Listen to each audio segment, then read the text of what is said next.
నమస్తే సార్. నమస్కారం అమ్మా. జై శ్రీరామ్. జై శ్రీరామ్. జై శ్రీరామ్.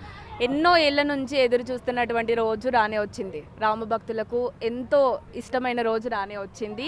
అయోధ్య ప్రారంభోత్సవం ఈ నెల 22న జరగబోతుంది. మీరేం చెప్తారు? అమ్మా, మన భారతదేశ పతనం అనేది బాబరు మన దేవాలయం కూలగొట్టడంతో స్టార్ట్ అయింది. అది మళ్ళీ భారతదేశము వైభవం ఈ రోజు నుంచి ప్రారంభము. ఎందుకంటే బాబరు వాళ్ళ సైనికులు మన భవ్యమైన రామాలయాన్ని కూలగొట్టి తర్వాత మన భారతదేశాన్ని బానిసత్వ సంఖ్యలలో ముంచేశారు దాదాపు 1000 సంవత్సరాల వరకు. తర్వాత నుంచి మనకు స్వతంత్రం వచ్చిన తర్వాత కూడా హిందువులను అభిమానించే ప్రభుత్వాలు లేకపోవడంతో మనకు సరైన మార్గదర్శకం కానీ సపోర్ట్ దొరకలేదు. మన అదృష్టం కొద్దీ ఇప్పుడు మన అయోధ్యలో యోగి ఆదిత్యనాథ్ ఉత్తరప్రదేశ్లో కానీ ఇప్పుడు మన నరేంద్ర మోడీ గారు ఉండడంతో మనకు ఈ సువర్ణ అవకాశం వచ్చింది. ఒక విధంగా చెప్పాలంటే రాముడు తన మందిరం ఇప్పుడు తనను నిర్మించుకోవడంలో మనకు అవకాశం ఇచ్చాడు. రాముడి ఏ యుద్ధం చేసినా వానరులు ఎలా రామదండు ఉంటుందో ఇందులో మనం అన్నట్టు ఇప్పుడు ఆ రోజు హనుమంతుడు రామదండు ఉన్నట్టు ఈరోజు మనందరం రామదూతులం. ఇంటింటికి వెళ్ళి అక్షంతలు ఇచ్చి ప్రతి ఒక్కళ్ళకు అయోధ్య నుంచి తెచ్చాము అని చెప్తుంటే వాళ్ళ పరవస్తవం చూస్తే అయితే మనము నిజంగా మనంత అదృష్టవంతులని తెలిసిపోతుంది. మేము ఇది పట్టుకొని వెళ్తుంటే ప్రతి మార్కెట్లో అడుగుతారు మాకు ఎప్పుడు ఇస్తారని. అయ్యో మాకు ఇప్పుడు ఇవ్వండి, మేము ఇంట్లో లేమని అడుగుతున్నారు. వాళ్ళ భక్తి ముందర మనం తక్కువనే, కానీ మనకి అదృష్టం వచ్చింది. ఎందుకంటే ఇది ఇంకొకటి ఏంటంటే అయోధ్య అనేది మన హిందూ సంస్కృతిలో మనం మోక్షపురీలు అంటారు, మోక్షం ఇచ్చే సిటీస్. అందులో మన శ్లోకం చదివితే అయోధ్య మధురామాయ అంటాం. అయోధ్య నుంచి స్టార్ట్ అవుతుంది. కేవలం అయోధ్య ఈ ఒక్క కారణం కాదు, అయోధ్యలో పుట్టిన అయోధ్యకు ఒక్కసారి పోయి వచ్చినా మనకు మళ్ళీ పునర్జన్మ ఉండదు. అలాంటి పవిత్రమైన అయోధ్య నగరంలో అలాంటి రామాలయం ఇప్పుడు ఏ బాలాలయంలో అయితే రాముడి విగ్రహాలు ఉన్నాయో, బలరాముడి విగ్రహాలు ఉన్నాయో, మన యోగి ఆదిత్యనాథ్ వాళ్ళ గురువు గారు అప్పుడు స్వాతంత్రం వచ్చిన సంవత్సరంలో అది తీసుకెళ్ళి ఆ మసీదులో పెట్టారు. అప్పుడు దాన్ని మనము మన గుడి కింద మనం తీసేసుకున్నట్టుగా అంతే. ప్రభుత్వం ఎప్పుడు చెప్తుందా లేదా విషయం వేరు.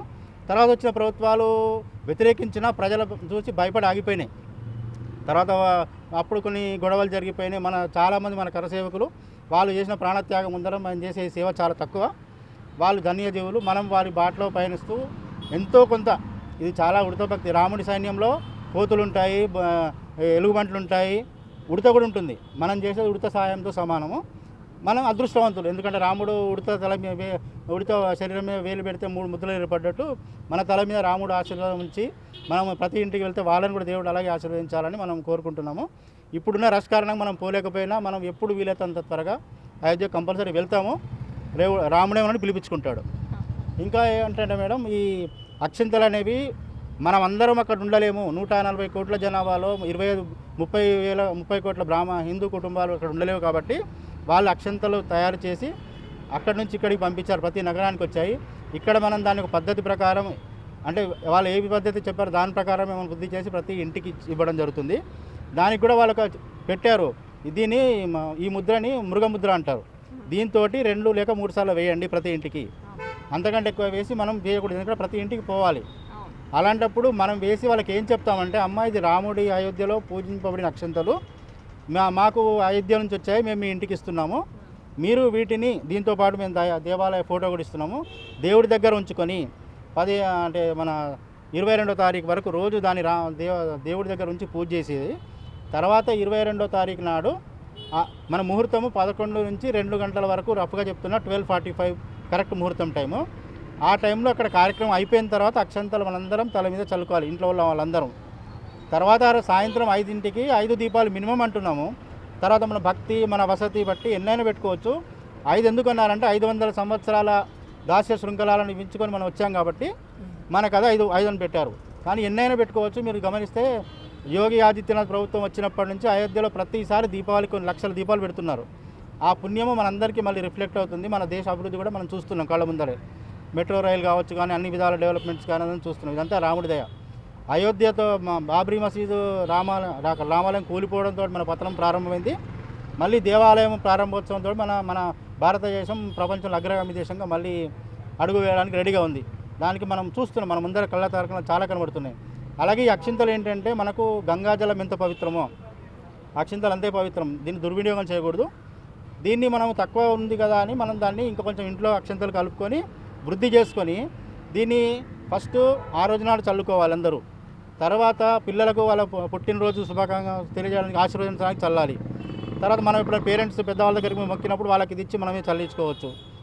అన్ని శుభకార్యాలు చేసుకున్న తర్వాత మనము ఇది మన ఇంట్లో ఎక్కడ నగలు లక్ష్మీదేవి ఉంటుంది కదా, లక్ష్మీ స్థానంలో దీన్ని ఉంచితే మనకు లక్ష్మీదేవి కటాక్షం కూడా ఉంటుంది. ఎందుకంటే ఎక్కడ రాముడు ఉంటాడో అక్కడ హనుమంతుడు ఉంటాడో, ఎక్కడ హనుమంతుడు ఉంటాడో అక్కడ అపజయం అనేది ఉండదు. ఎందుకంటే భూత పిశాచ నికటని యావై మహావీరజము నామసునావై. అందుకే రామాలయం ఇన్విటేషన్ అందరు రాజకీయ నాయకులకు ఇచ్చినా చాలామంది మరి రామని చెప్తున్నారంటే మనం అర్థం చేసుకోవాలి. ఇది ఎక్కడైతే రాముడు ఉంటాడో అక్కడ భూత ప్రేతాలు ఉన్నాయి కాబట్టి వాళ్ళు రావట్లేదు. దాన్ని మనం మన రాముడి ఆశీర్వాదం కింద తీసుకొని మనం వీలైనంతగా ఉడతాభక్తిగా రాముడికి మనం సేవ చేస్తున్నాము. రాముడు మనతోటే ఉన్నాడు. ఎక్కడ రామభక్తి ఉంటే అక్కడ హనుమంతుడు ఉంటాడు, ఎక్కడ హనుమంతుడు అంటే విజయం ఉంటుంది అక్కడ. ఎందుకంటే హనుమంతుడు చేయబట్టే మహాభారత యుద్ధంలో అర్జునుడు యుద్ధం చేశాడు. ఆ అర్జునుడి రథం మీద హనుమంతుడే ఉంటాడు. ఎక్కడైనా విజయధ్వజం అంటే హనుమంతుడు. ఇంకా ఏంటంటే ఈ రామాలయం కేసు యొక్క చాలా విశిష్టత ఏంటంటే పరాశరణం యొక్క తమిళనాడు చెందిన న్యాయవాది కేసు వాదించినన్ని రోజులు అతను కాలికి చెప్పులు లేకుండా వాదించాడు. దాదాపు ఒక 5 సంవత్సరాలు. అతను 86 ఇయర్స్. ఇంకో విచిత్రమైన విషయం ఏంటంటే ఆ తీర్పు ఇస్తున్నంతసేపు ఆ కోర్టు ఆవరణ చెట్ల మీద కోతులు ఎదురు చూస్తున్నాయి. అది అయిపోయిన తర్వాత కోతులు వెళ్ళిపోయినాయి. ఇంకొకటి ఏంటంటే మన ఇప్పుడు రామభద్రాచార్య గారని ఒక ఉత్తరప్రదేశ్లో ఒక శంకరాచార్యులు ఉంటారు. ఆయనకు చిన్నప్పుడే అతనికి కళ్ళు పోయినాయి. అతను ఇప్పటికి కూడా ప్రతిదీ అన్ని వేదాలు మన భారత రాజ్యాంగం అన్నీ అతనికి కంఠస్థం మెమరీలో ఉంటే మన సుప్రీంకోర్టు న్యాయమూర్తులు అడిగిన ప్రతి ప్రశ్నకు అతను సాక్ష్యాధారాలతో సహా సమాధానం చెప్పాడు. అంటే అడిగారంట రాముడు ఇక్కడే పుట్టారని మీకేం తెలుసు అని. అతను పంచాంగం చూసి గ్రహాల నక్షత్రం స్థితివ్రతలు చూసి తరయు నది నుంచి ఎన్ని కిలోమీటర్లు అంటే అప్పుడు వాళ్ళు మైల్స్ కోసులు ఉంటాయి, కోసుల నుంచి ఎంత దూరం ఉందని లెక్క చూసుకొని ఖచ్చితంగా ఇక్కడే పుట్టాడని అతను చెప్పిన సాక్ష్యాన్ని ఒక ముస్లిం సుప్రీంకోర్టు న్యాయవాది అంగీకరించి అప్పుడు ఇది రాముడు పుట్టిన స్థలం అని అంగీకరించాడు. లేకుంటే అది అంత సులువుగా జరిగే విషయం కాదు. ఎందుకంటే మన దేశంలో హిందూ వ్యతిరేకతనే ఎక్కువగా నడుస్తుంది. కానీ మనకు చాలామంది హైందవేత్తలు కూడా సాయం చేశారు జడ్జిల విషయంలో కావచ్చు. అయోధ్యలో పురావస్తు శాస్త్రాన్ని ఆ శాఖ చెందిన అధికారులు ఒక ముస్లిం అతని పేరు నాకు తెలీదు, అతను తవ్వి అక్కడ ఉన్న అవశేషాలను తీసి ఇక్కడ గుడి ఉండింది అని అతను కూడా గవర్నమెంట్ రిపోర్ట్ రాసిచ్చాడు. రామభక్తులకు కులం లేదు, మతం లేదు, ప్రాంతం లేదు, అందరూ వచ్చారు, మనస్ఫూర్తిగా వచ్చారు కూడా. సో అందుకే ఇది మనకు ఒక ఘన విజయం.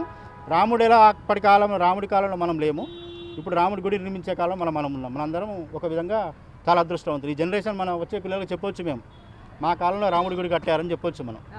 అదమ్మా అదృష్టం. Thank you. నమస్తే నమస్తే సార్. నమస్తే. జై శ్రీరామ్. జై శ్రీరామ్.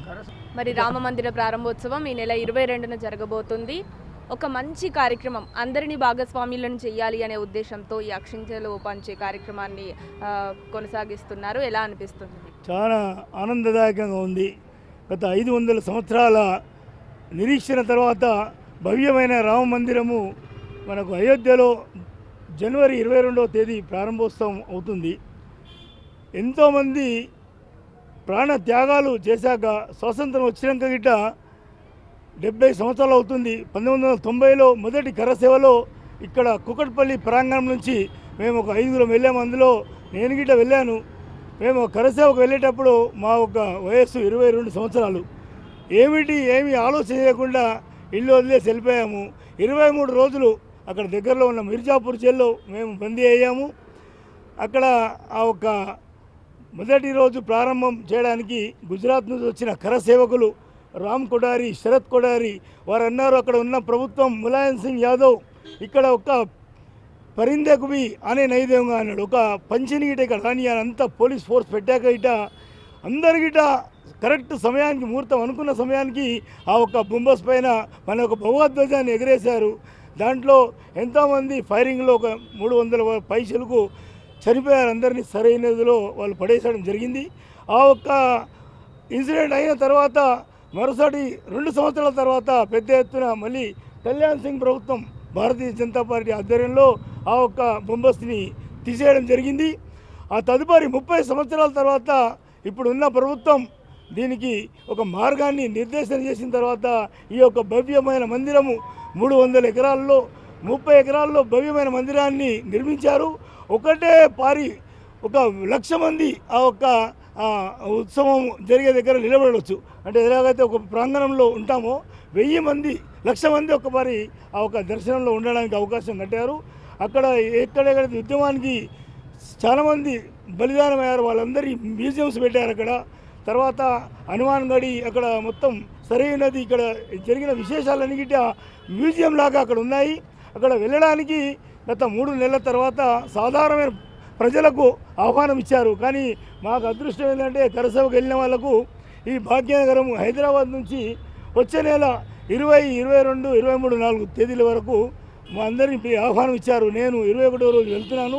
ఈ యొక్క రామకార్యంలో మా ఇక్కడ కుకట్పల్లి కార్యకర్తలు ఒక 25 మంది నిర్విరామంగా 1వ తేదీ నుంచి ఉదయం 2 గంటల పాటు సాయంత్రం 2 గంటల పాటు ఈ యొక్క అక్షంతలని చాలా భక్తి శ్రద్ధలతో ఇంట్లో దీపాలు వెలిగించి బయటికి వచ్చి మా యొక్క సొంత పనులని గిట్ట మేము త్యాగం చేసి ఇది ప్రతి వ్యక్తికి ఇక్కడ ఉచ్చ నీచ లేకుండా అందరి బీదవాడు గొప్పవాడు సర్వవ్యాపి సర్వస్పర్శి అందరి ఇళ్లలోకి ఈ యొక్క రాముడి అక్షంతలు వెళ్ళాలనే ఒక భావనతో కంకణం కట్టుకొని మేము అందరికి ఇచ్చాము. ఇప్పటికీ ఒక 3000 ఇళ్ళు వరకు మేము ఇక్కడ ఇచ్చాము. ఇంకా ఒక వారం రోజులు ఈ యొక్క కార్యక్రమాన్ని కొనసాగిస్తాము. 22వ తేదీ ఒక భవ్యమైన శోభాయాత్ర ఈ యొక్క ప్రాంగణంలో ఈ యొక్క పొలిమేరలో ఉంటుంది. ఇదే మందిరంలో మేము లైవ్ టెలికాస్ట్ లాగా కార్యక్రమం పెట్టి ఎంతోమంది భక్తులను ఇక్కడికి పిలిచాము. ఆ ఒక కార్యక్రమంతో మా అందరికీ ఆనందం. దీంట్లో పనిచేసే కార్యకర్తలందరికీ చాలా సంతోషంగా వారి జన్మ ధన్యమైనట్టుగా భావిస్తూ మేమందరం గిట్ట దీంట్లో ఉత్సాహంగా పాల్గొంటున్నాము. జై శ్రీరామ్, జై శ్రీరామ్. నమస్తే అండి. జై శ్రీరామ్. జై శ్రీరామ్. ఎలా అనిపిస్తుంది అయోధ్య రామ మందిర ప్రారంభోత్సవంపై మీ అభిప్రాయం చెప్పండి. చాలా సంతోషంగా ఉందమ్మా ఈ కార్యక్రమంలో పాల్గొన్నందుకు. కోట్లాది మంది భక్తుల ఆకాంక్షలకు అనుగుణంగా 1000 మందికి నా ద్వారా గడప గడపన రాముల వారి ఆశీర్వాద రూపంగా అక్షంతలు తీసుకుపోతున్నందుకు చాలా నా జన్మ ధన్యమైనట్టుగా ఉందండి. జై శ్రీరామ్ అండి. జై శ్రీరామ్. ఎలా అనిపిస్తుంది రామ మందిర ప్రారంభోత్సవం? రామ మందిరంలో చాలామంది అమరులయ్యారు, చాలామంది కరసేవకులు పనిచేశారు, రామభక్తులు పనిచేశారు. అయినప్పటికీ మేము యూత్ అంటే దైవభక్తి ఉండదు, ఏదో జల్సాలు చేసుకుంటారు అనుకుంటున్నాము. జీన్స్ టీషర్ట్లు వేసుకునే పరిస్థితులలో కూడా నేను చెప్పులు లేకుండా పంచతో రోజు కూడా నిష్ఠతో రామకార్యంలో పాల్గొంటున్నాము. రామకార్యం చేస్తున్నామంటేనే ఒళ్ళు పులకరించిపోతుంది. ఆ రోజుల్లో భద్రాచలం గుడి కట్టించుకోవడానికి రామదాసుని ఎలా అయితే శ్రీరాముడు ఎన్నుకున్నాడో ఈ రామకార్యాన్ని చేసుకోవడానికి రాముడే మమ్మల్ని ఎన్నుకున్నాడని రామభక్తులుగా మేము నిష్ఠతో కార్యం చేస్తున్నాము. ఈ కార్యంలో ఒక ఉదాహరణ చెప్పుకోవాలనుకుంటే స్వతంత్రోద్యమంలో ఎంత ప్రజాదరణ అయితే లభించిందో, ప్రజలందరూ ఏ విధంగానైతే పాల్గొన్నారో అంత ఉద్యమం తర్వాత భారీ ఎత్తున ప్రజలు పాల్గొంటున్న ఉద్యమం అని అంటే ఈ శ్రీరామ మందిర ఉద్యమం అని చెప్పుకోవచ్చు. ఈ ఉద్యమంలో అందరము పాలు పంచుకుంటున్నాము. మేము ఇంటింటికి వెళ్ళి గడప గడపకి వెళ్ళి అక్షింతలు ఇచ్చే క్రమంలో ఒక ఉదాహరణగా ఓన్లీ భారతదేశంలో ఉన్న వాళ్ళే కాకుండా విదేశాల్లో ఉన్న వాళ్ళు కూడా ఉత్సాహంగా నేను మా కొడుక్కి, మా కూతురికి, మా అల్లుళ్ళకి కూడా నేను అక్షింతలని అక్కడికి పంపిస్తాను, వాళ్ళకు కూడా ఇవ్వండి అని అడుగుతున్నారు. వాళ్ళు కూడా రామమందిర నిర్మాణంలో భాగమయ్యారు. వాళ్ళు కూడా రామమందిరం చూడడానికి వస్తున్నారని చెప్తున్నారు. ప్రవాస భారతీయులు కూడా అందరూ కూడా విదేశాల నుండి కూడా వస్తున్నారు. ఇది సంతోషకరమైన వార్త. అదేవిధంగా ఈ కార్యక్రమంలో ప్రతి వీధి, ప్రతి ఇంటిలో కూడా, ప్రతి ఊరిలో కూడా జరుగుతున్నది కాబట్టి అందరం కూడా మా ఇంటికి అక్షింతలు రాలేదు లేదా మా వీధిలో రాలేదు అని అనుకోకుండా మిగిలిన వాళ్ళు ఎవరైతే మన గ్రామంలో, మన మండలంలో, మన వీధిలో రామభక్తులు తిరుగుతుంటారు. శ్రీరామ జన్మభూమి తీర్థక్షేత్ర ట్రస్ట్ వాళ్ళు, విశ్వ హిందూ పరిషత్ వాళ్ళు తిరుగుతున్నారు. మనకు స్వతంత్రంగా మనం వాలంటీర్గా వెళ్ళి మేము కూడా రామకార్యంలో పాలు పంచుకుంటామని చెప్పి వాళ్ళ దగ్గరికి వెళ్ళి అడిగి రామకార్యంలో అందరూ కూడా పాలు పంచుకోవాలని కోరుకుంటున్నాను. జై శ్రీరామ్. జై శ్రీరామ్.